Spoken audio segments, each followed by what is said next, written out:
Welcome to Ctrl-Alt-Speech. Ben and I are actually together in person. We are at TrustCon.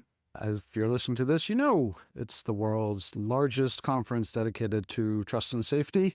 We have the full live episode recording coming later this week. We're excited for you to hear that. But we just got out of recording a special sponsored spotlight interview where Ben got to speak to Dan Hayes, who is the principal partner for Strategy & which is a part of the PwC network. And we're going to play that. I think it was an interesting conversation. Ben, what did you think? Yeah, I thought it was a really fascinating conversation. Dan's got decades of experience working in the space, and the Outlook report is a really good overview, I think, of where the trust and safety industry is at. One of the core themes running through it, as you'll hear, is AI, but it also touches on regulatory fragmentation and the changing nature of trust and safety within companies. So there's a lot to get at. Yeah, I hope people enjoy the listen.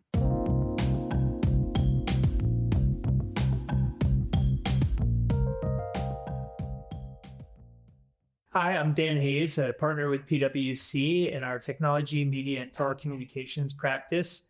I'm here today with Ben Whitelaw. Ben, thanks for being here. Maybe you want to introduce yourself real briefly. Yeah, thanks, Dan. I'm Ben Whitelaw. I'm the founder and editor of Everything Moderation and the co-host of the Ctrl-Alt-Speech podcast. Dan, great to have you back on the podcast. Thanks for taking the time. Yeah, thanks for being here. We found a quiet spot here at TrustCon, the largest conference of trust and safety professionals in the world, here in San Francisco. How's your conference been so far? TrustCon is amazing. This is my fourth year here. It's the fifth year of the conference, and it really is the place where the trust and safety universe convenes. It's amazing. I know we're well over 1,000 people here in San Francisco, and it's a bit dizzying. Quite frankly, there's so many more things that you can see and hear about and learn about here that you could possibly take in. I wish that I could go to every one of the panels and discussions that are here. It's an exciting time, and it's a really pivotal time for the trust and safety world as well. I'm sure we'll talk a bit about that. You're here to talk about the PwC's new report, the Trust and Safety Outlook, which is in its second year. Again, we're going to dive into the themes of that today in this special spotlight episode of the podcast. Before we do, just explain a bit about why you felt that there was a need for a report like this amidst the many resources and reports that we see in the industry. The trust and safety world is moving so fast. It's sort of ubiquitous in the online world, and now it's also becoming even more important as we move into the AI era, where things are even less predictable and less certain, as if it was even possible. PwC started to produce the Trust and Safety Outlook a couple of years ago. And really the thesis behind it was we want to get out ahead of the trends and the changes that are taking place in the trust and safety world. We want to make sure that we can talk about the changes that leaders need to make in their companies and in their operations, and the things that they should be looking out ahead to make sure that they are staying up with the latest in the innovations and the challenges in trust and safety. So really, it was a way to aggregate our team's collective knowledge. We work with many of the leading companies in the world who are trying to tackle some really challenging trust and safety problems. And so it's a great way to be able to share that knowledge with the rest of the community. So the methodology of the report is a little bit different to others out there. You have a survey of around 2,000 US citizens that you use to kind of ground the insights of the research. Explain why that was kind of important to do. The way that we look at the report, it really has two sets of inputs. One is a practitioner-based set of inputs of what we're seeing out there in the field, working with companies who are looking to innovate and improve their trust and safety operations. And then we also look for a public-based set of inputs that are gathering insights on what are the expectations of you and me, the common people on the street who are using all of these tools and online platforms. And we want to hear what they want the online platforms to be producing. We've got a strong belief founded in the notion of trust, which is a huge value for PwC. And in really, to be trustworthy, you have to listen. You have to listen to what the public is looking for and what their expectations are. We went out not only to US stakeholders, but also a sample from the UK as well. and really to hear their concerns and their expectations of the online platforms. It's a great, as you said, sort of mixed approach to being able to help set the course for trust and safety in the year to come. You mentioned AI there, Dan, and that's a central theme of the report. You describe it as both the kind of sword that bad actors are using to make users' experience online unsafe, but also the shield that some platforms are using to prevent some of those harms. How does that dynamic kind of play out, do you think, for platforms, and what challenges does that have for them as they try to use it in both ways? So, it's back to the old saying of fight fire with fire. It's amazing. AI has just ramped up significantly the threats and the challenges that all online platforms have in dealing with bad actors, whether it's creation of non-consensual sexual imagery, or whether it's the constant assaults and fraudulent efforts that are going on. AI has just really increased the volume and the complexity of the challenges that online platforms have. So the fact that they're using AI now increasingly to fight those battles, it makes a ton of sense.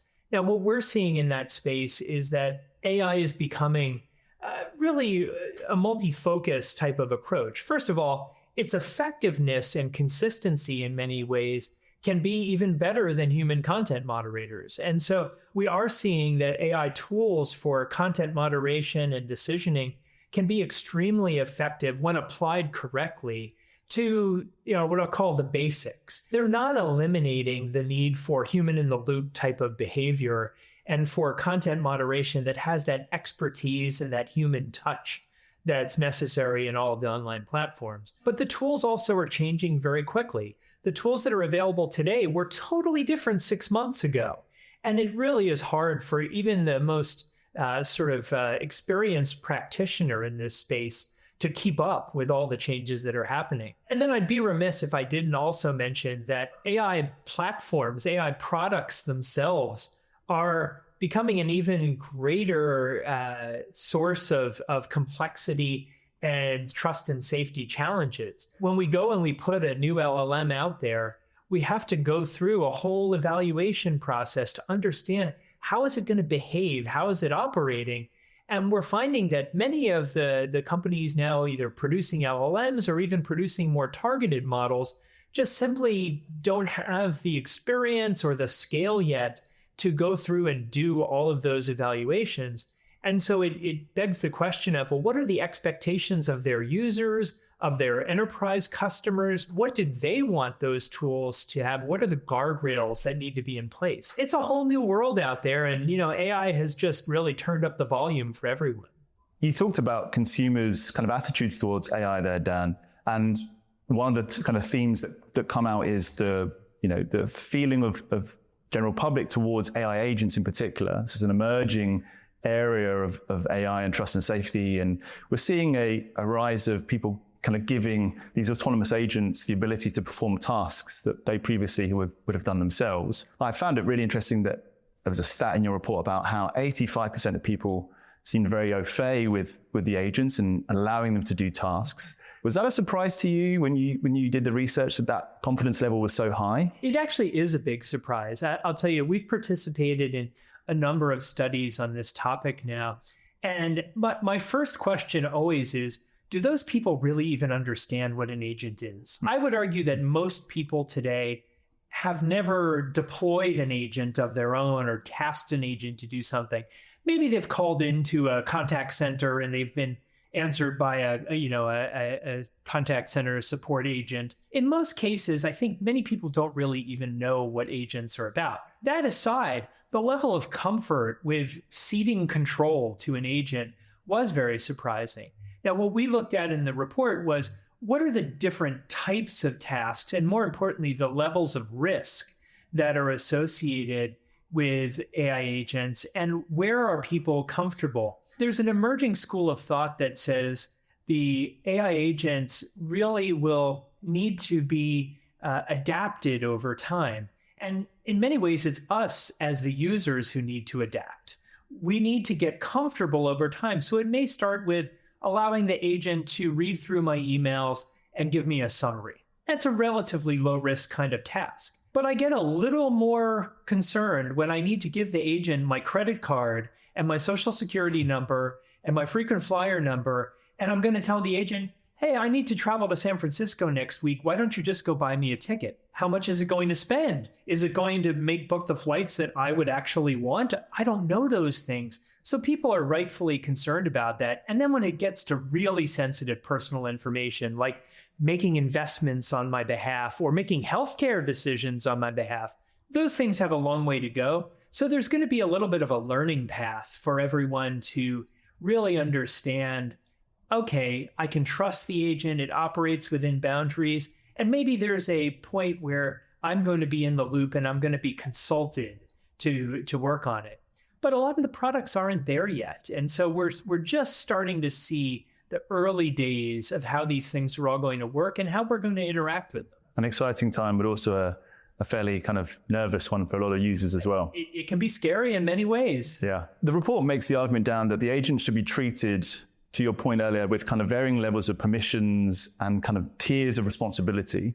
Just wondering what you thought would be the implications of that for kind of a trust and safety team who are potentially seeing a lot of agents be used on their platform or their website. How would that change things? You have to look at the agents as being multifaceted. So I think for companies that are deploying agents to perform trust and safety tasks, there does need to be a degree of oversight and control and learning, and for everyone to get comfortable with the actions that they take. We've already seen instances in platforms today where agents have gone rogue and they've gone out there and made decisions or taken down accounts or things like that weren't intended. There's still a lot of learning to be done. Now, on the other side, many trust and safety teams are increasingly being tasked by product organizations with saying, hey, we're going to put agentic capabilities into our product. How do we provide guardrails to make sure they're doing as intended? And that's a great opportunity for trust and safety organizations to have a seat at the table and be there alongside product in the design stage and in the testing stage. But they're going to have to learn to be nimble, learn to be very responsive to this because it is moving so fast. It really is, depending on what angle you're coming from, as to how you can engage with these things. Trust and safety organizations have the golden opportunity right now. Either they engage in this and take ownership, or they risk losing that seat at the table forever. We're going to come on to the kind of responsibility that trust and safety teams have within their organizations and the role that they play. But just before we do we seeing, do you think, a kind of shift to two versions of the internet? One that is, used by humans, in the way that we've always had it since the advent of the internet, and one that is increasingly kind of accessible and made possible by agents. And, what are the dynamic shifts that we could see when that is the case? I feel like, the internet has always been used by humans and you have a sense that there is a person behind an account. That's no longer true, is it? Yeah, you could argue that this is an evolution that's been happening for some time now. It started out years ago as quote unquote machine to machine, and then it evolved into Internet of Things. Well, Internet of Things right away implies that humans might not quite be involved in what's going on there. I think agents are the next logical step of it. They're really things, maybe not always physical things, but in some cases they are. They're things that are interacting either with people or with one another. We've certainly seen that happening already over the past year in some fairly dramatic kind of ways with agents forming their own religion or agents creating their own language to communicate with one another. These are things that sounded far-fetched a couple of years ago, but now they've really happened. One thing that gives me a little solace in this is that the regulatory and lawmaking community seems to be starting to rally around the notion that agents need to be treated in a similar way to humans. Now, I don't mean that you're going to put an agent in jail. I mean that the person that deploys the agent is going to be responsible for its actions, which means they have to be tested, they have to have proper controls, they have to have been designed appropriately for the tasks that they're doing. That's something that is a great guiding principle for many cases and for many products. We don't have real clarity on that just yet. So that's something we're watching out for in the coming year is how will that regulatory environment evolve around AI agents as well? That's a great segue, Dan, into a series of questions I wanted to ask you about. Aside from AI, over the last couple of years, regulation has been one of the dominant themes in the trust and safety industry. Platforms are having to increasingly do more to comply with kind of government regulation on a whole variety of issues. The report talks about there being a kind of fragmentation across jurisdictions and harms. Talk a bit about what you mean by that and how that has affected some of the platforms and the clients you've worked with. Regulatory complexity is really a plague of the online industry. Every state, every country, every region has its own ideas about what should be there. And I really sympathize with online platforms of having to deal with this sort of fragmented mess of regulations that are out there, let alone having to deal with the societal differences and values that are there. There are countries that simply have different views, or societies that simply have different views on what's right and what's wrong. And if you're an online platform, it's increasingly difficult to isolate your audience in different places to have them comply with a different set of rules that are out there. The way we look at this is you have to stay ahead of the curve when it comes to regulation. You have to be sensing what's out there in terms of the emerging regulations that are happening. You have to know what is the sort of least common denominator for different regulatory obligations that are present. And you have to, at the end of the day, make some value-based and principle-based decisions about what you're going to have on your platform. A platform that is enabling kids to play games together online fundamentally needs to have a different set of values and principles and policies than a platform that is, maybe promoting more adult-based content that needs to have a greater kind of age gating and a greater segmentation of their audience. Those are things that, if they can be consistent and if they can lean back on those principles and those values, platforms have a lot easier case in front of the regulators and the lawmakers. When you don't do that, life gets pretty difficult. I mean, naturally, there is this kind of fragmentation that you mentioned, Dan, but we're also seeing a kind of consolidation of regulation around certain topics.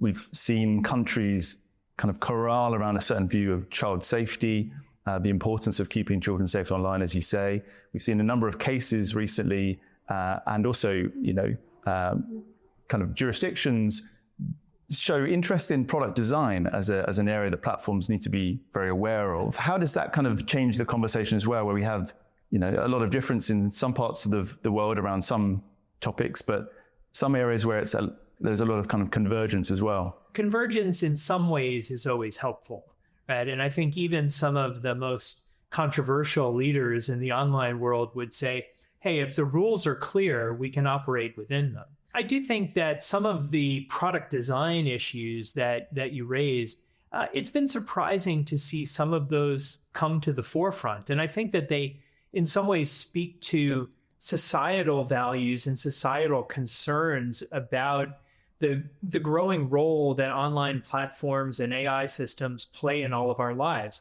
Like, one of the ones that we're watching very closely is this notion of, the infinite scroll. Right? This has all of a sudden become a real source of concern. And I say all of a sudden because it's now in the public eye.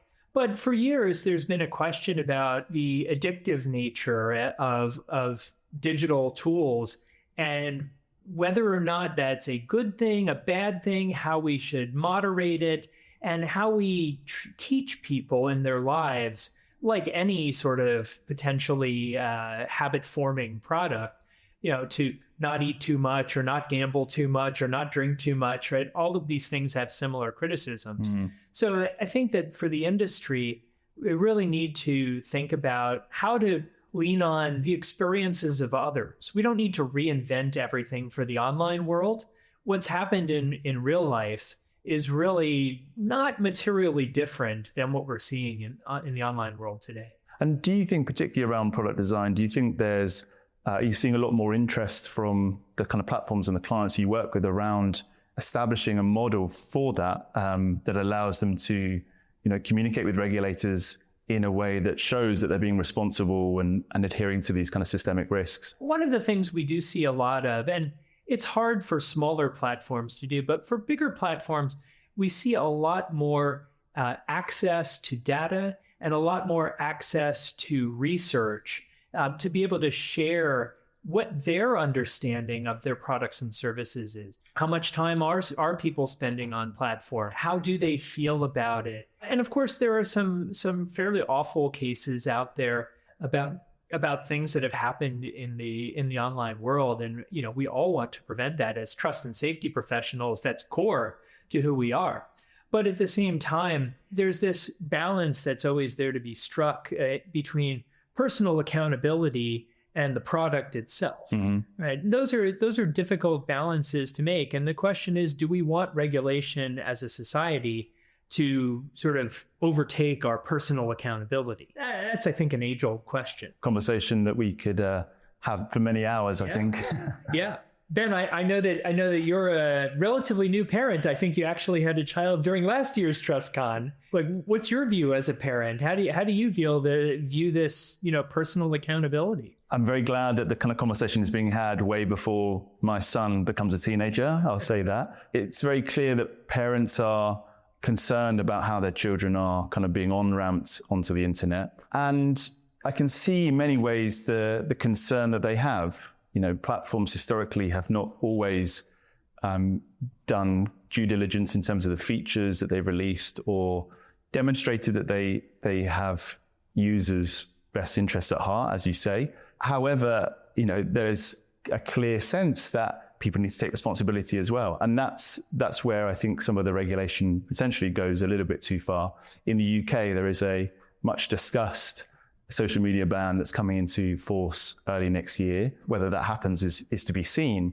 But the people who've been driving that conversation have been parents, not children themselves, who, when asked, have been concerned about the level of kind of restrictions placed on them. And I think there's a tension there that we haven't quite figured out as a society. Who gets to decide what teenagers of different ages get to see on the internet? And how can we make sure that as their rights evolve over time and as their capabilities to navigate the internet get better, how does the kind of regulation cater for that? Yeah. So I think we'll see that evolve for sure. I'll tell you, as a parent of 3 kids who are a bit older than yours, my youngest is 16 now. I've had so many conversations about this with them and with my wife, and it's really a difficult conversation as a parent, right?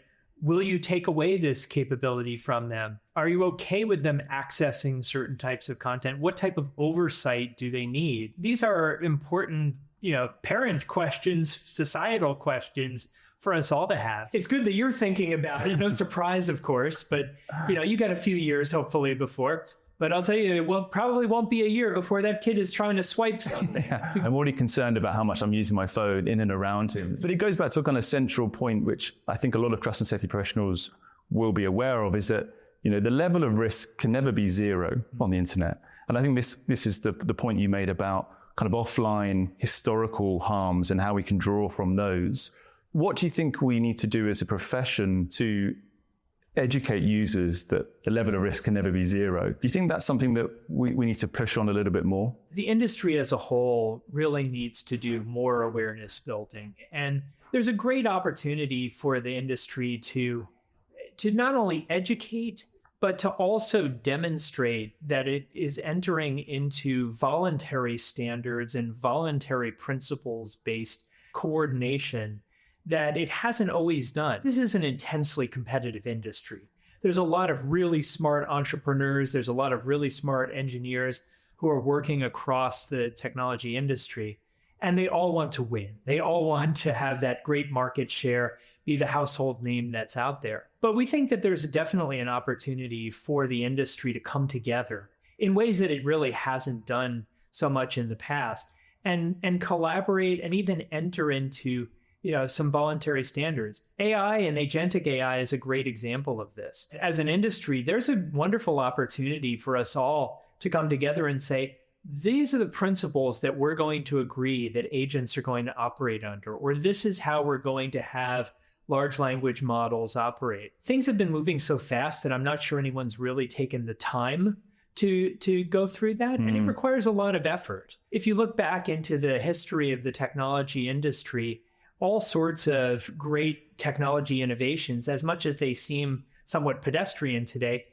many of them were formed by groups of companies coming together, whether it was things like Wi-Fi, where companies came together to figure out how can we bring together computers that all want to interconnect and make it easy for users, or it's USB, where we're all now plugging in our devices and charging them. There's an opportunity for us to really make that simple, but it's going to require the computer companies and the operating system makers and the app makers to all work together. This is the time where the AI industry in particular can do that and come together with some voluntary standards that are forming up. There's lots of efforts going on out there in the world, but they're very fragmented today. Great opportunity for the industry, and maybe next year at TrustCon we'll be talking about that again. Is there anything you would do to encourage that, Dan? Because you're right, we have seen over time platforms work together on, for example, dealing with terrorist content or child sexual abuse material where these harms appear on platforms. The internet is incredibly connected. Harms proliferate from one platform to the next very easily. Is there anything you do to kind of encourage that collaboration across the industry? One of the things is to think about the value creation opportunity that's there. I'm a firm believer that, in the proverbial a rising tide lifts all ships. I think that there's an opportunity here that if we create those standards, it actually benefits everyone in the industry. So we can't look at it as a cost. We have to look at it as having a real return on investment. And that's something that here this week at TrustCon, we're hearing a lot about. There's a lot of sessions about how do you measure and demonstrate the return on trust and safety investments. They can't just be looked at as a cost. They have to be looked at as part of the product, as part of the business case, and as part of the benefits that are happening out there. So this is a really important topic for everyone in the trust and safety world. We talked a bit about how trust and safety is evolving, Dan, and you kind of touched on that shift again here. The report mentions about how trust and safety as a function should become a more strategic capability that's kind of distributed across various teams within a platform, within an organization. Explain why you think that that's important and why now is the time to do it. Trust and safety is as strategic or more strategic than just about any function within an organization. Historically, it was a defensive mechanism. It was one where, hey, we need to prevent bad things from happening. We need to manage risk. Those things are still there today, but more so, we're now seeing trust and safety evolving into a place where it's a core part of the product. It is part of the offering. It is part of the value proposition. It's part of a customer expectation. And so, we do view trust and safety as a strategic organization, but it's one that needs to justify and argue for and take its seat at the table when it comes to the roadmap, when it comes to the product, features and releases, and when it comes to testing, and when it comes to customer feedback as well, right? Trust and safety's got to be there throughout the entire life cycle. Other organizations have gone through this over time. 20, 30 years ago, you could have said the same thing about legal, where legal was an afterthought for many things. And then people realized, well, wait a second, but I'm going to have contracts. I'm going to have, revenue sharing and all these sort of things. Legal really needs to be a part of how we design things. Trust and safety is right there today. So I think we're seeing some progress in that regard. I've certainly seen larger platforms install kind of chief risk officers and chief safety officers, high up in the leadership chain. And even smaller platforms who maybe don't have that level of hierarchy, they're thinking about safety earlier in the process of building products, I guess, shaped by the recent experience of many trust and safety professionals.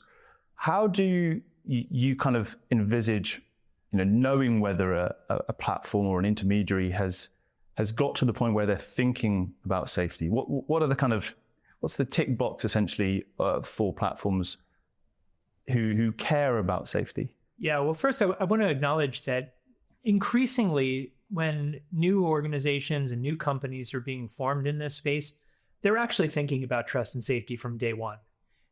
We're seeing that more and more. We're seeing more trust and safety professionals who are migrating to startups, who are migrating to early stage companies and taking their experience from, in some cases, larger scaled platforms into smaller operations. That's really great to see. It's a really healthy dynamic across the industry. We're also starting to see, in addition to chief safety officers, chief risk officers, we're also starting to see trust and safety in some cases getting moved into the product organization. And that's something that 5 years ago would have been almost unfathomable. The fact now that people are viewing it as part of product and that policy is part of product is actually really exciting for the industry. Is that going to be the ultimate form of organization? I don't know about that, but it's great to see that acknowledgement. And then we're also seeing, fewer questions happening about, hey, why are we spending this on trust and safety? Why are we doing this? We are seeing the logical questions about how can we be more effective with our spend? How can we be efficient? And that's where a lot of the things that we were talking about earlier around automation and the use of AI in trust and safety are really starting to come to the forefront. It's important for trust and safety organizations not to rest on their laurels. They need to be thinking about those things and thinking about it as part of the business. I mean, one of the side effects of that efficiency drive of using AI has been that some platforms have, relinquished human trust and safety experts. They've got rid of people, and there has been layoffs across the industry. Professional development is a kind of key strand within TrustCom. There's a lot of discussion about what the future of a trust and safety professional looks like in a world that's increasingly kind of, automated, where agents maybe are playing a larger role in the process of reviewing content and assessing appeals. How do you see that professional development journey changing? And where do you think kind of the trust and safety professionals that exist nowadays are going to end up? I think professional development is a hot topic for everyone today, not just even trust and safety, right? There's widespread disagreements and debates about the effect that AI will have on the economy and jobs in general. Trust and safety is not immune to that. I think what is changing is the paths for people. Many people in trust and safety started out with the very basics. They were doing content moderation.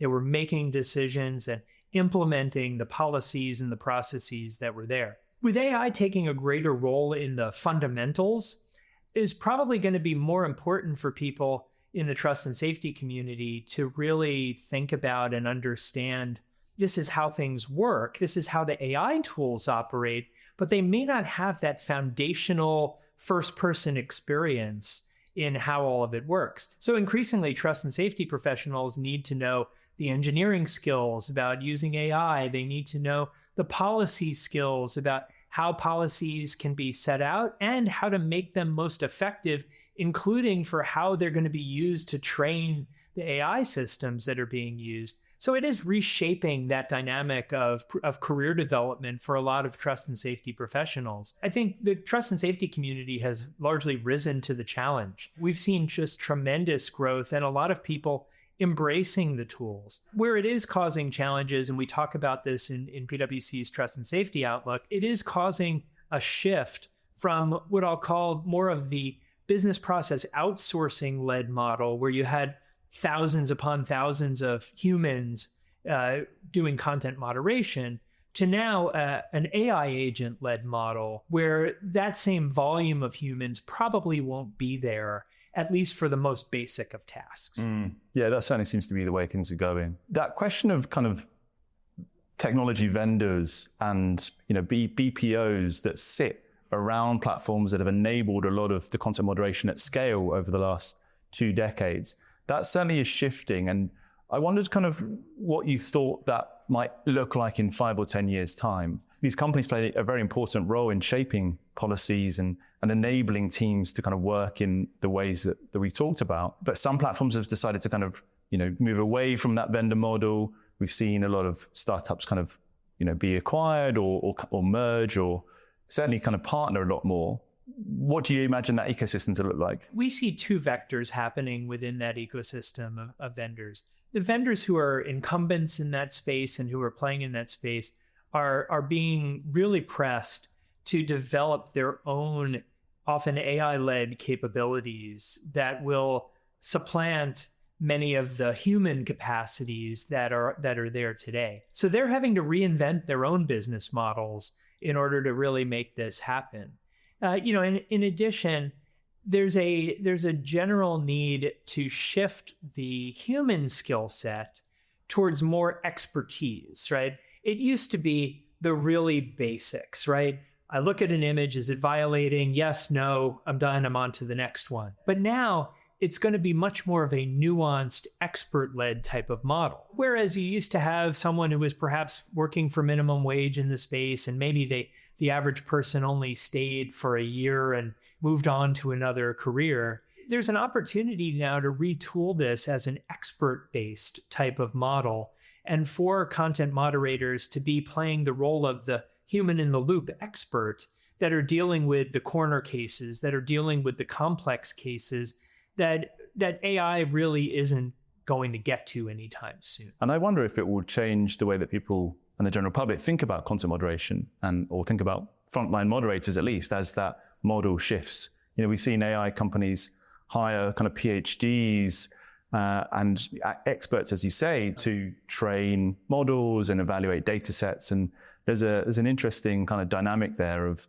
the old model still existing, but a new model emerging. We're absolutely seeing that today. I mean, some of the most interesting things going on in this space are the level of expertise needed to train the AI models and to do evals is really deep these days. So we're seeing clients of ours who are out there retaining, for example, medical professionals or financial professionals who need really nuanced, really deep levels of expertise in order to help with model training and in order to help with some of these more complex evals that have to take place. It's a brave new world when it comes to trust and safety. So I want to wrap up today's conversation, Dan, by asking you, if you are an attendee of TrustCon, perhaps listening to this on the way home out of San Francisco, what would the takeaway be for them from the Trust and Safety Outlook report? What do you think that they should be thinking about? What should be top of mind for them and their teams as they head back into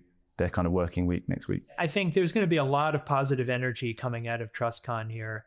And, the sessions are just unbelievable in terms of their depth and their breadth. You can learn about just about anything in the trust and safety world here at TrustCon. For me, the real takeaway is, as we all go back to our day jobs, as we all go back to our companies, we have to be thinking about the ways that we're going to add value in the year to come and how to demonstrate that value and communicate that value to all of our stakeholders, whether it's our boss, our other functions in the company, whether it's to the users or the customers of the company. It's important for everyone to be able to depict that value and to not stand still. We've got a real opportunity to move trust and safety ahead in a meaningful way. The technology has made it easier than it's ever been, and at the same time, more complicated. So we've got a lot of opportunity, but there's a lot of work to be done. This has been a great conversation, Dan. Thanks so much for taking the time to explain some of the key findings from the report. I'm sure many people from TrustCon will be itching to get their hands on it. Where can people kind of read the report and get more from it? Where can they find out? PwC's Trust and Safety Outlook 2026. You search it up, it'll pop right up on pwc.com. But we're really looking forward to sharing it. And we'd love feedback on it as well. I'd encourage anybody who takes a look to please send me their thoughts. I'm easy to find online and all sorts of social platforms. And look forward to it. And Ben, I really appreciate the opportunity to join you on the podcast today. Well, thanks so much for joining us today. It's been a great conversation. It's been a pleasure talking to you, Dan. Take care, everyone.